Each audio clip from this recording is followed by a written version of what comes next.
Hello friends, इस video में मैं अब आगे कंटिन्यू करती हूँ। पिछले वीडियो में मैंने आपको बॉन्डिंग के बारे में बताया, ऑक्टेट रूल बताया कि क्यों केमिकल बॉन्डिंग होती है, वैलेंसी क्या होती है।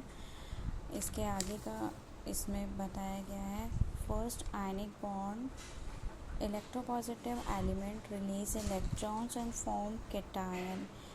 इलेक्ट्रोपॉजिटिव एलिमेंट्स उसको बोलते हैं जो इलेक्ट्रॉन रिलीज़ कर देते हैं और कैटायन बनाता है। क्योंकि आयनिक बॉन्ड बनेगा आयन्स के बीच में, तो एक एनायन होना चाहिए और कैटायन होना चाहिए। कैटायन जो पॉजिटिव है, इलेक्ट्रो पॉजिटिव है। एनायन जो इलेक्ट्रो नेगेटिव है, मीन्स उसने एक इलेक्ट्रॉन एक्सेप्ट करके वो नेगेटिव हो गया है। Electronegative elements accept electron and form anions. फिर कैटायन और एनायंस के बीच में इलेक्ट्रोस्टैटिक फोर्स डेवलप हो जाता है, और वही होता है कि आयनिक बॉन्ड का वही स्केल होता है कि कौन सा स्ट्रॉन्ग बॉन्ड है आयनिक बॉन्ड, कौन सा वीक आयनिक बॉन्ड है। Example NaCl, Na plus Cl minus. Na element form में एटम फॉर्म में 281 इसका इलेक्ट्रॉनिक कॉन्फ़िगरेशन है। Na प्लस मीन्स इसने एक इलेक्ट्रॉन रिलीज़ कर दिया, 28 कॉन्फ़िगरेशन हो गया, means as like neon. Chlorine ने एक इलेक्ट्रॉन एक्सेप्ट किया, Cl माइनस बन गया, 288 का इलेक्ट्रॉनिक कॉन्फ़िगरेशन। और Na plus Cl minus anion और कैटायन के बीच में इलेक्ट्रोस्टैटिक फोर्स डेवलप हो गया, आयनिक फोर्स बन गया। Na2S 2Na plus S minus 2। इसी तरह से Na प्लस बन गया, 2 Na प्लस बन गए, S minus 2। Conditions for ionic compound formation की क्या कंडीशंस होती है आयनिक कंपाउंड बनने के लिए। स्टेप फर्स्ट, सबसे पहले तो कैटायन बनेगा। एम सॉलिड है, उसमें सबसे पहले सॉलिड फॉर्म को हमें गैस फॉर्म में लाना है, तो सब्लिमेशन एनर्जी देनी पड़ेगी, means it is endothermic process.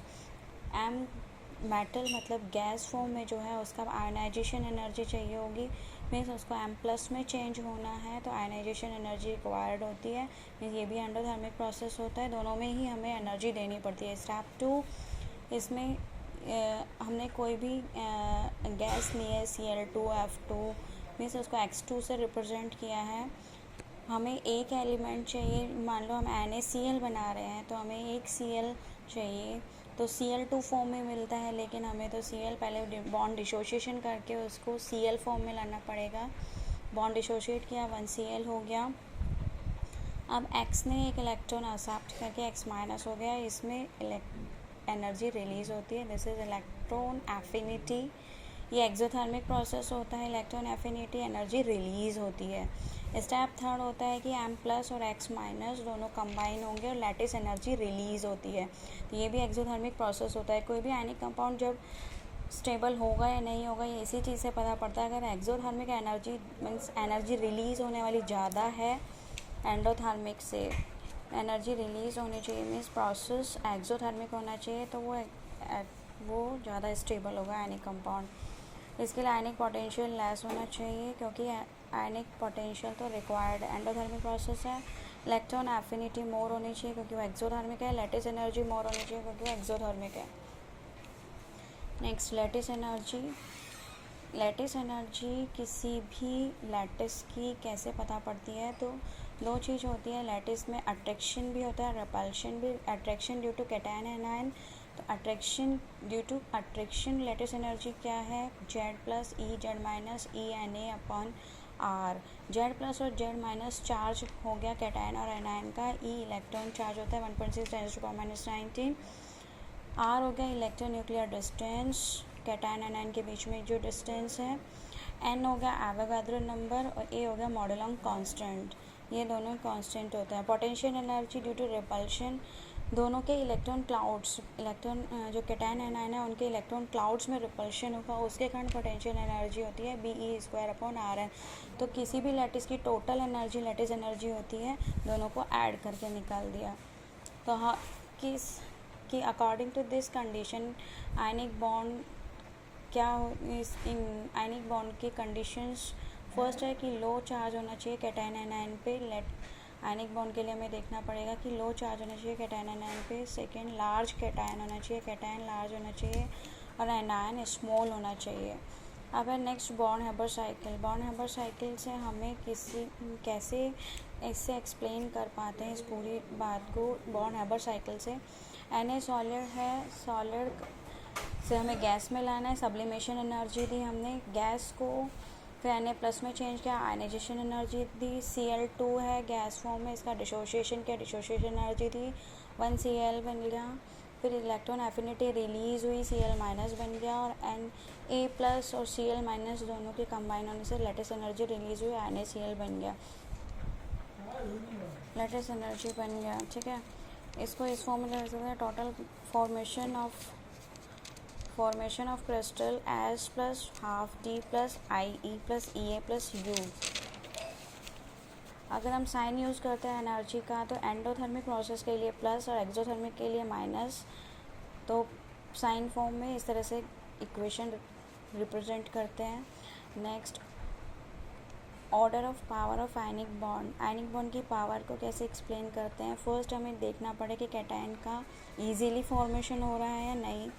Na plus Mg plus 2Al plus 3, यहाँ पर Na प्लस मीन्स इसमें से एक इलेक्ट्रॉन Na से एक इलेक्ट्रॉन रिलीज़ हुआ है, तो Na प्लस Mg से 2 इलेक्ट्रॉन रिलीज़ हुए हैं, Mg प्लस 2Al से 3 इलेक्ट्रॉन रिलीज़ हुए हैं, तो Al प्लस 3 बन गया। तो जैसे जैसे इलेक्ट्रॉन जितने ज़्यादा रिलीज़ होते रहते हैं, Na प्लस में से तो मतलब Na से एक ही इलेक्ट्रॉन निकला, Mg प्लस 2 में बनाना है तो पहले Mg प्लस बनेगा, फिर प्लस में से हमें एक इलेक्ट्रॉन और निकालना है, तो उसमें ज़्यादा एनर्जी देनी पड़ेगी। तो एक प्लस से पहले से ही पॉजिटिव से दोबारा से पॉजिटिव बनाना, उसमें ज़्यादा एनर्जी यूज़ होगी, जेड इफ़ेक्टिव ज़्यादा हो जाता है। इसलिए इसका कैटायन फॉर्मेशन ऑर्डर ये रहता है, Na प्लस ईजीली बनेगा, Mg प्लस 2 में ज़्यादा आयनाइजेशन एनर्जी देनी पड़ेगी, Al प्लस 3 में और भी ज़्यादा। और ये नेक्स्ट वाला एग्जांपल दिया है सीजियम रुबिडियम वाला, ये फर्स्ट ग्रुप वाला एलिमेंट्स है, sodium potassium rubidium caesium.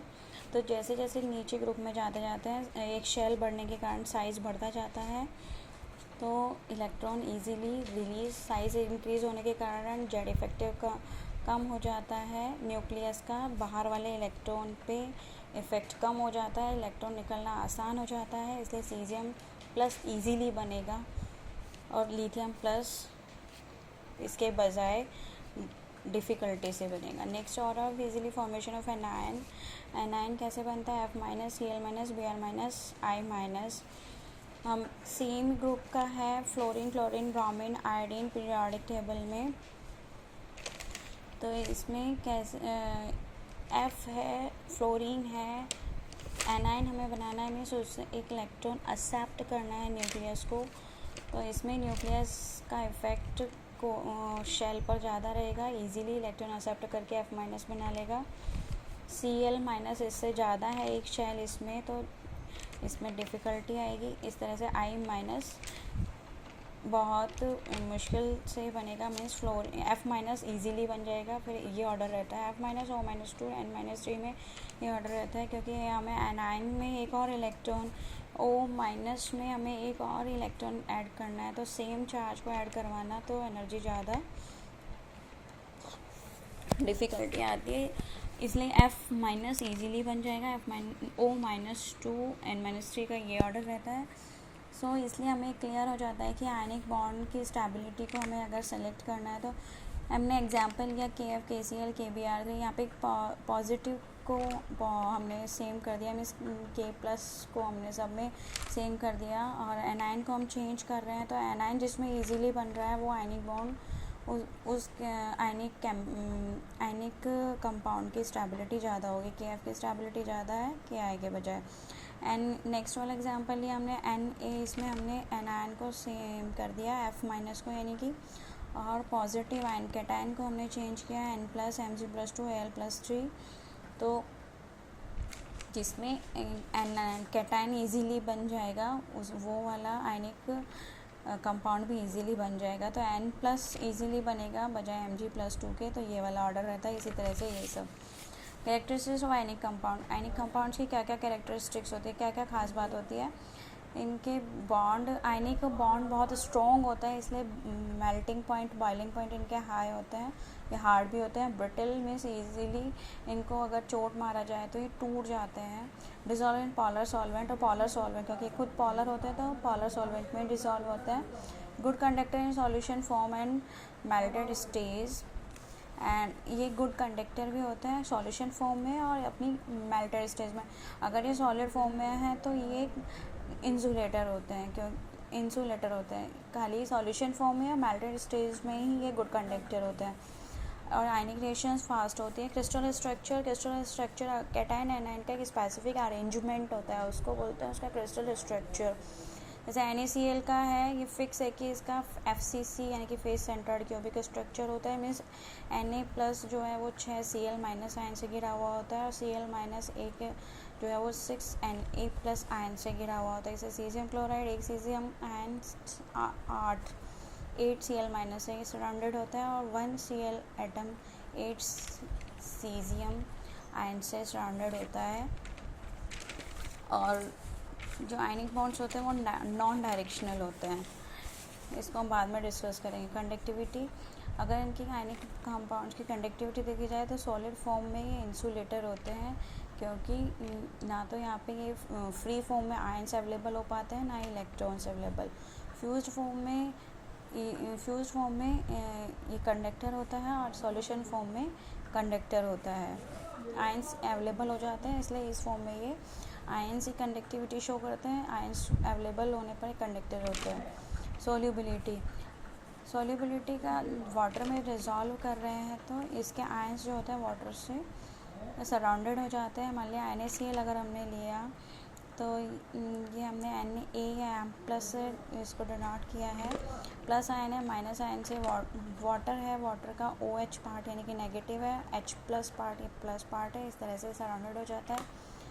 Cl है वो नेगेटिव है और वाटर का H इसके पास और OH इससे दूर, इस तरह से ये दोनों ही आयन्स को वाटर कवर्ड करके, और इसमें एनर्जी निकलती है हाइड्रेशन एनर्जी में से, एक्सोथर्मिक प्रोसेस होता है। यदि लैटिस एनर्जी ज़्यादा है, हाइड्रेशन एनर्जी, तो कंपाउंड इनसॉल्युबल होगा, इसलिए सॉल्युबल होने के लिए उसकी हाइड्रेशन एनर्जी ज़्यादा होनी चाहिए लैटिस एनर्जी से। अगर हाइड्रेशन एनर्जी ज़्यादा है लैटिस एनर्जी से तो कंपाउंड सॉल्युबल होता है। फैक्टर्स अफेक्टिंग सॉल्युबिलिटी, कौन कौन से फैक्टर्स है जो सॉल्युबिलिटी को इफेक्ट करते हैं, तो इसके लिए हमें सबसे पहले लैटिस एनर्जी किस पे डिपेंड करती है वो चीज़, और हाइड्रेशन एनर्जी किस पे डिपेंड करती है वो चीज़ देखनी होगी। Hydration energy is inversely proportional to 1 R+ and R-, lattice energy inversely proportional to 1/R+ + R-, plus R+ और R- radius of cation and radius of anion. Case first हम देखते हैं, अब इसको कैसे एक्सप्लेन करते हैं। फर्स्ट हमने देखा कि अगर लैटिस एनर्जी कंट्रोल कर रही है सोल्यूबिलिटी को, दो फैक्टर है सोल्यूबिलिटी कंट्रोल के लिए, लैटिस एनर्जी और हाइड्रेशन एनर्जी। फर्स्ट हम देख रहे हैं लैटिस एनर्जी कंट्रोल कर रही है अगर सोल्यूबिलिटी को, तो उसमें भी दोनों फैक्टर रहते हैं कि R+ एनायन की रेडियस कंट्रोल कर रही है कि कैटायन की। हमने एक चीज़ को कांस्टेंट कर दिया, हमने R+ को कांस्टेंट कर दिया। फिर हम देखते हैं कि लैटिस एनर्जी कैसे डिपेंड करती है R- पे। R- अगर हम इंक्रीज़ करेंगे, R- इंक्रीज़ करेंगे तो लैटिस एनर्जी डिक्रीज़ होगी, लैटिस एनर्जी डिक्रीज़ होगी तो सॉल्युबिलिटी इंक्रीज़ हो जाएगी। फॉर एग्जाम्पल दिस, हमने यहाँ पे लिथियम मीन्स एनायन की रेडियस को कांस्टेंट, कैटायन की रेडियस को कांस्टेंट कर दिया। एनायन चेंज हो रहा है, फ्लोरीन, क्लोरीन, ब्रोमीन, आयोडीन ये चेंज हो रहा है। अगर यहाँ पर I- मीन्स R एनायन की रेडियस ज़्यादा है तो इसकी लैटिस एनर्जी कम है तो इसकी सॉल्युबिलिटी ज़्यादा है, LI ज़्यादा हो गया इस तरह से। नेक्स्ट हमने लिया हाइड्रेशन एनर्जी कंट्रोल कर रही है सॉल्युबिलिटी को। If R- is constant and R+ hydration energy decrease होगी। एग्जांपल लिया हमें MS4।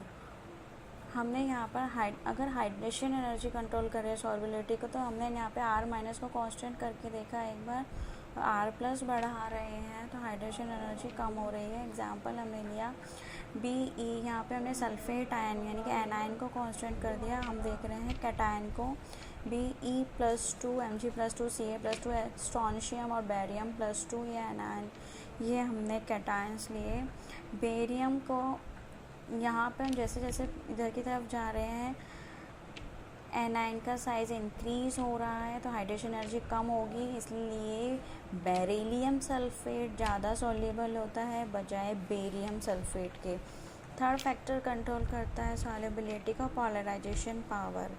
पोलराइजेशन पावर इंक्रीज होगी, सॉल्युबिलिटी डिक्रीज होगी। पोलराइजेशन पावर को मैं नेक्स्ट वीडियो में डिस्कस करूँगी। अगर हमने देखा पोलराइजेशन पावर इस तरफ आई की पोलराइजेशन पावर ज़्यादा होती है तो इसकी सॉल्युबिलिटी कम होगी। आई की पोलराइजेशन पावर, एनायन का साइज ज़्यादा होता है, पोलराइजेशन पावर उसकी ज़्यादा होती है। डाइलेक्ट्रिक कांस्टेंट, आयनिक कंपाउंड्स कौन डिज़ोल्व होगा कौन से सॉल्वेंट में, ये किसी भी सॉल्वेंट के डाइलेक्ट्रिक कांस्टेंट पर डिपेंड करता है। जिस सॉल्वेंट का डाइलेक्ट्रिक कांस्टेंट ज़्यादा होता है उसमें आयनिक कंपाउंड इजीली डिज़ोल्व हो जाता है। डाइलेक्ट्रिक कांस्टेंट को हम देखते हैं फैक्टर से Q1 Q2 अपॉन एप्सिलॉन। ये एप्सिलॉन जो है that is dielectric constant, it is a constant for water it is 80 and methanol it is 35 and acetone it is 21 and benzene 2.3 and alcohol 27। तो ये कांस्टेंट है। तो हमने देखा यहाँ पे सबसे ज़्यादा वाटर का है डाइलेक्ट्रिक कांस्टेंट, तो मोस्टली आयनिक कंपाउंड्स डिसॉल्व होते हैं वाटर में।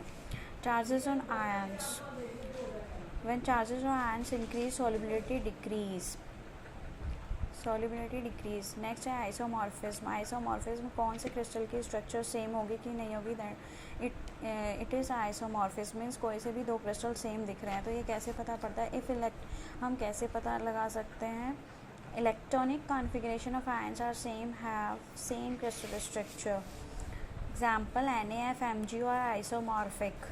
Na+ as like neon configuration, F- is also neon configuration, Mg+2 is also neon configuration and O-2 is also neon configuration, means NaF and Mg are isomorphic, same as CaCl2 and K2S। brittle in nature means हमने external force कुछ apply किया ionic compound पे तो वो break हो जाएगा।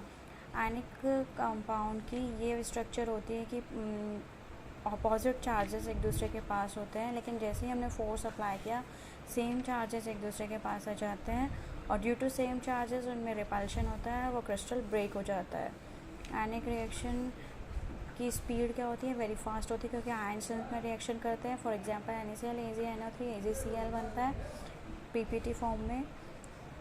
इनके opposite ions reaction करते हैं, इसलिए रिएक्शन इस तरह से। अब आगे की वीडियो में मैं डिस्कस करूँगी आयनिक कंपाउंड्स में कैसे कोवेलेंट कैरेक्टर आते हैं और उसी में आपको पोलराइजेशन पावर के बारे में डिस्कस करूँगी। तो इसलिए मेरा नेक्स्ट वीडियो ज़रूर देखें और अपने घर पे रहें, घर पे पढ़ाई करें। Thank you.